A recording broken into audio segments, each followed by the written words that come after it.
안녕하세요. 남인숙 작가예요. 오늘은 사람에게 기대를 버리라는 작가님, 그럼 어디에 기대며 살아야 할까요? 이런 제목으로 사연을 주신 엘님 이야기를 들어볼게요. 저는 30대 열혈 구독자입니다. 저는 가족 때문에 힘이 들어 친구들에게 마음을 털어놓곤 합니다. 제 고민은 다름 아닌 가족에 관한 건데요. 저희 어머니는 제가 어릴 때부터 통제 욕구가 아주 강한 사람이었습니다. 높은 불안도, 낮은 자존감에 남의 눈을 많이 의식하는 편입니다.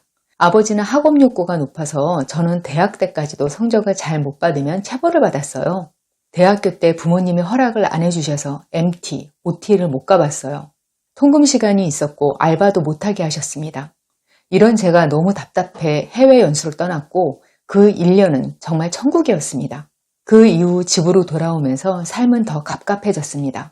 지금은 경제적으로 완전한 분리독립은 아니지만 주거지는 독립해서 살고 있어 상황이 나아졌지만 여전히 힘듭니다. 최근에는 긴 해외여행을 갔는데 쉴 새 없이 연락이 오더라고요. 어디냐? 지금은 뭐하냐? 사진 좀 보내라. 어디 도착하면 전화해라. 숙소 이름이 뭐냐? 숙소 사장 연락처 좀 남겨줘라. 제발 이러지 말라고 말하면서 또 죄책감이 물려와 공항에서 울었습니다. 그동안 학교 심리센터며 여기저기 다니며 고통을 토로했어요. 하나같이 똑같은 얘기더라고요. 부모님에게 얘기해 봤나요? 그럴 때 어떤 기분 들었나요? 나는 해결책을 원하는데 답답하더라고요. 그때부터 더 친구들을 붙잡고 얘기하기 시작했어요. 작가님 영상을 보면 이런 이야기 친구들에게 하지 말라는 말씀이 많은데 저처럼 부모님에게 마음이 다친 사람들은 부모님에게도 이야기 못하고 친구에게도 못하고 혼자 일기 쓰고 상담센터 가고 해야 하는 건가요? 때로는 한 번씩 불쑥 올라오는 화병 같은 이 불씨를 어떻게 꺼트리고 조절해가며 살아가야 할지 현명한 방법 알려주셨으면 좋겠습니다. 사연자님 마음이 너무 힘들어 보이세요. 화병 같은 마음의 불씨 이렇게 말씀하셨는데 그거 화병 맞아요. 계속 내버려두면 진짜로 병이 돼서 그게 내 몸을 공격해요. 사연자님 사연은 가만히 살펴보면 두 가지 고민이거든요. 부모님과의 관계, 그리고 답답한 걸 친구한테라도 털어놔야 살 것 같은데 말하지 말아야 하냐, 이 두 가지인데요. 한번 차근차근 이야기 나눠볼게요. 첫 번째, 관계 문제는 끝을 각오하지 않으면 변하지 않는다는 걸 알아두세요. 사람들이 가장 상처를 많이 받는 관계는 사실 가족 관계예요. 왜냐하면 다른 관계는 내 상처가 누적되면 그냥 그 사람을 안 볼 수 있어요. 근데 가족은 그렇지 않기 때문에 오히려 가장 큰 상처를 받게 돼 있어요. 왜 옛날에 외동이 드물던 시절에는 아름아름 이런 편견이 있었어요. 외동들이 성격이나 사회성이 별로 안 좋다. 왜 그런 편견이 생겼었냐면 옛날에는 웬만하면 두셋 이상은 다 낳으니까 자식 하나만 있는 집이 드물었거든요. 외동인 게 본인 의지가 아닌 집들이 꽤 있었어요. 그래서 부모님들이 형제 많은 집들에 비해서 유난히 귀하게 키우니까 이런 편견이 있기도 했어요. 근데 요즘은 외동이라서 사회성이 안 좋다 이렇게는 잘 생각 안 하죠. 이게 개인 기질이나 양육 환경에 따라서 다르기는 하겠지만 이제는 딱히 외동이라고 해서 사회성이 나빠질 이유가 없어졌어요. 워낙 많아졌으니까요. 외동들이 오히려 사회성을 일찍 배우는 동기가 또 있거든요. 형제는 아무리 내가 함부로 대해도 사이가 끊어지지 않잖아요. 그래서 서로가 좀 함부로 대한단 말이에요. 바깥에서 친구들하고 좀 못 지내도 집에서 같이 놀 형제들이 있어요. 근데 외동은 내가 다른 사람을 막대하면 같이 놀 사람이 없어져요. 그래서 또래한테 더 신경 써서 대하는 법을 일찍 터득하는 경향이 또 있어요. 이건 무슨 말이냐면 사람들은 끝을 예상할 수 있는 관계에 더 노력을 하게 되어 있다는 뜻이에요. 지금 사연자님은 부모님하고의 관계 때문에 이렇게나 화병이 생길 정도로 괴로워하시면서도 부모님하고도 너무 힘들면 헤어진다. 이런 선택지가 없으신 것 같아요. 그걸 아니까 부모님도 변하지 않으시는 거예요. 이게 사연자님한테 부모님하고 인연을 끊으라고 하는 말이 아니에요. 어떤 관계든 끝내지 않으면서 문제를 해결하는 방법은 딱 두 개예요. 상대가 변하거나 내가 참거나. 근데 사연자님은 이미 참을 만큼 참았다고 생각하시는 거죠? 그러면 원하는 건 단 한 가지. 상대방이 변하는 거잖아요. 근데 자아상의 문제가 있는 부모님이 사연자님이 뭘 어떻게 한다고 변하지는 않아요. 사연자님이 상담소를 찾아서 이야기해도 내 기분만 물어보고 해답을 안 주더라 이렇게 말씀하셨는데요. 당연히 해답이 없죠. 관계라는 게 참 아이러니한 게요. 양쪽 중 한쪽이 관계 때문에 정말 힘들 때, 그래서 그 관계를 끝내려고 할 때만 변화의 가능성이 조금이라도 찾아온다는 거예요. 내가 변하지 않아도 상대방이 나를 떠나지 않을 거라는 확신이 있으면요, 절대로 변하려고 하지 않아요. 저는 우선 사연자님이 완전하게 독립을 하시면 좋겠어요. 사연자님이 경제적으로 독립을 못 하셨다고 하셨는데요. 그것부터 하시는 게 우선이에요. 경제적으로 독립하기 위해서 내 업무의 부가가치를 높이는 데 집중력을 쏟아부으셔야죠. 이렇게 자식을 통제하려고 하는 부모님들은요, 자식이 경제적으로 독립을 하는 것 자체만으로도 벌써 불안을 느끼시더라고요. 굳이 내 입으로 그만 인연 끊겠다, 이제부터 안 보겠다 이렇게 말을 안 해도요, 서서히 경제적으로 독립을 시작하면 그때 눈치를 채시고 그때부터 말이 조금씩 먹혀 들어가요. 부모님들이 그렇게 자식을 통제하는 이유가, 본인이 말하는 이유는 일단 사랑이잖아요. 관계가 끊기면 그 사랑이 다 소용이 없어지니까 그걸 지키기 위해서 일단은 최선을 다한단 말이에요. 근데 이런 식으로 어느 정도 좋아졌던 관계라도 부모 쪽에서 먼저 놓는 경우도 있어요.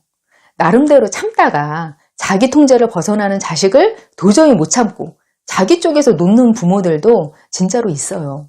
어느 쪽이든 여기서 사연자님이 지금 상태에서 벗어나려면 일단 독립을 하시는 게 최선이에요. 어렵다고 생각하시겠지만 이 정도로 고통을 겪으신다면 해볼만 하지 않겠어요? 제가 아는 어떤 대표님은 가정에서 너무 힘들었어요. 그러다 가정에서 벗어나서 사회에 내던져졌는데 가정 안에서 거의 학대에 가까운 대우를 받다가 사회에 나오니까 사회에서 만난 사람들이 그렇게 다정하더래요.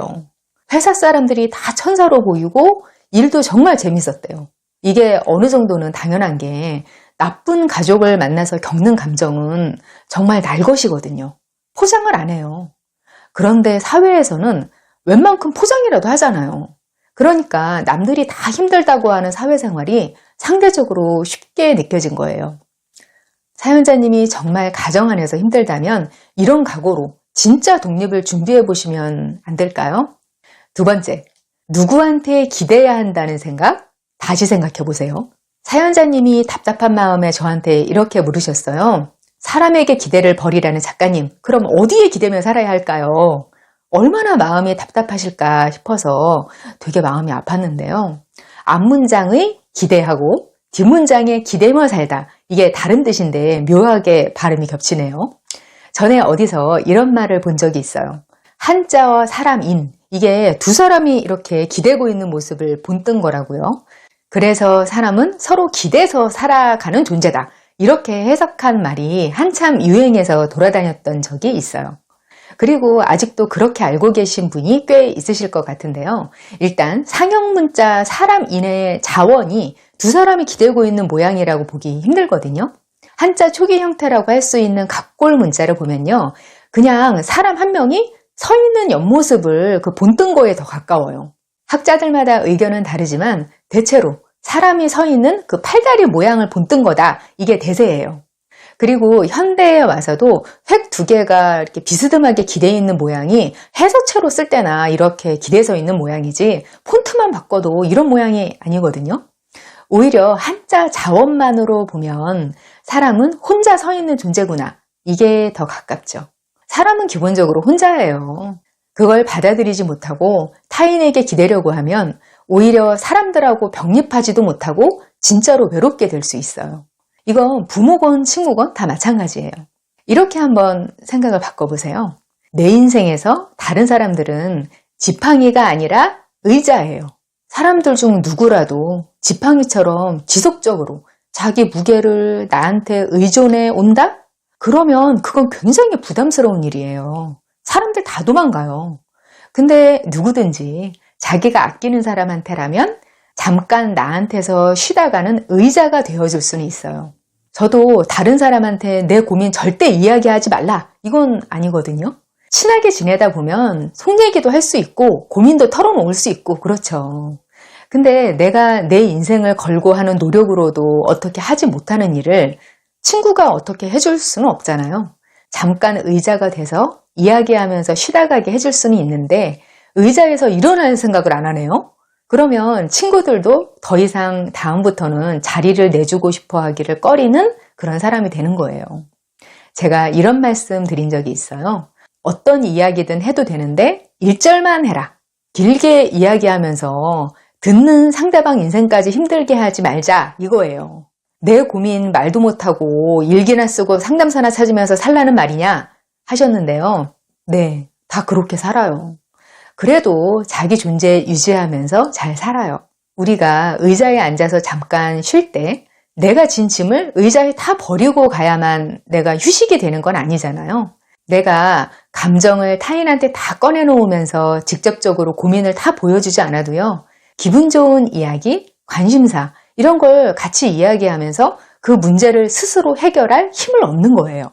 원래 관계가 내 삶에 좋게 작동하는 방식이 다 그래요. 사연자님이 나처럼 부모님하고 관계가 단절된 사람은 아무한테도 말 못하는 거 아니냐 이렇게도 말씀하셨는데요. 저는 이 부분은 좀 의아한 면이 있었어요. 부모님한테 고민을 털어놓는 사람들이 그렇게 흔한가? 이런 생각이 들더라고요. 부모라는 존재도 어차피 다 미숙한 사람들이 그대로 되는 것일 뿐이라서 남의 고민거리를 잘 들어주거나 해결해 주거나 이럴 수 있는 부모님은 진짜 극소수거든요. 어릴 때는 그래도 어른들만 할 수 있는 일들이 있으니까 고민을 털어놓을 가치가 있을 때가 더 많아요. 근데 성인이 되고 나서부터는 웬만해서는 말해봤자 부모님 속만 상하겠구나. 이게 각이 잡히거든요. 오히려 친구보다 부모님한테는 더 말을 못해요. 친구는 들을 때 괴로워도 어쨌든 그 사람 일이구나 이렇게 생각할 수 있으니까 그 사람의 고통에 너무 동화되지 않을 수 있어요. 근데 자식이 그렇게 힘들다는 걸 알면 부모는 진짜 가슴이 아프거든요. 저도 부모 입장이니까 자식이 힘들면 제가 힘든 것보다 마음이 찢어질 것 같아요. 그래도 그 이야기를 저한테 해주면 좋겠어요. 제가 알고 뭐라도 도움을 주고 싶을 거예요. 근데 반대 입장에서 또 보면 부모님한테 이런 감정을 느끼게 해주고 싶진 않거든요. 그래서 내 부모님한테 내 답답한 이야기를 한다는 게 쉽지 않은 거예요. 부모님 내 고민 때문에 속상해서 알아눕기라도 하면 어떡해요. 많은 사람들이 이런 여러 가지 이유로 힘든 감정들을 알아서 자기 삶 안에서 잘 관리하면서 살고요. 그게 억압하는 거하고는 또 달라요. 자아 정립이 잘 돼 있고 내 인생의 상황은 내가 통제할 수 있다. 이런 기분으로 살면요. 굳이 누구 붙잡고 처음부터 끝까지 내 힘든 일 다 털어놓을 필요가 없어요. 극단적으로 내 고민을 비밀로 하라는 게 아니라 길게 하는 한풀이를 반복해서 하지 말라는 거예요. 오늘은 어른이 된 나를 놓아주지 않는 통제광 부모님 때문에 힘든 사연을 들어봤는데요. 의존과 독립욕구가 뒤섞인 그 감정적 고통이 공감이 되거든요. 차라리 방치하거나 해주는 게 없으면 독립이 쉽기는 할 텐데 모든 선택을 내가 하면서 온전히 서야 하는 고통에 그 갑자기 노출되는 그런 시기를 맞으신 것 같아요. 이 시기를 잘 넘기셔서 진정한 어른으로 자유롭게 사시게 되면 좋겠습니다. 관계의 해법을 정리해 다룬 책 남인숙의 어른 수업이 출간됐어요. 많이 사랑해 주세요. 저는 다음 이 시간에 여기서 다시 만나요. 기다릴게요.